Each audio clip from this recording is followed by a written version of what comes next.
Pinabulaanan ng Philippine Air Force na eksperimento ang ginawang paglilipat ng pagpoproseso ng mga evacuees mula sa Villamor Air Base.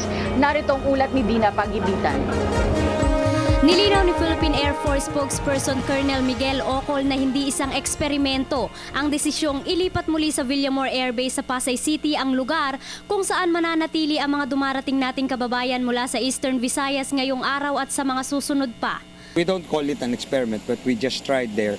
Gaya ng in-explain namin before, yung influx lumalaki. So, the national leadership thought it wise to bring it there.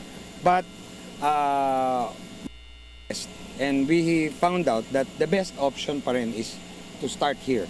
So that's why we're back here. And that for that reason alone, this is the best for our countrymen, mga kababayan natin na bumabalik. So Kahapon ng tanghali inilipat ang may 400 nating kababayang nananatili sa Villamor.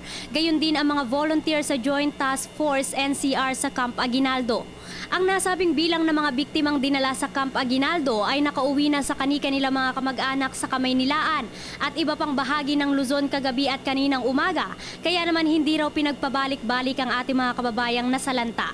Isinantabi rin ang issue na dahil hindi gusto ng Philippine Air Force Ladies Club officers o yung mga asawa ng ating mga sundalong manatili dito ang mga kababayan natin sa Villamor, kaya naman pinalipat kahapon sa Camp Aguinaldo.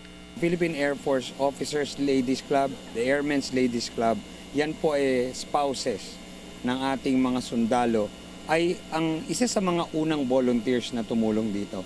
So unfair po para they're branded as a nuisance. Hindi po sila very their contribution here is really immeasurable.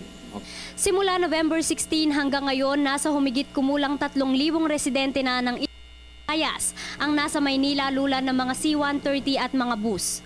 Balik naman sa normal ang ginagawang assistance sa ating mga kababayan sa Villamor na pinangungunahan ng may 125 DSWD personnel.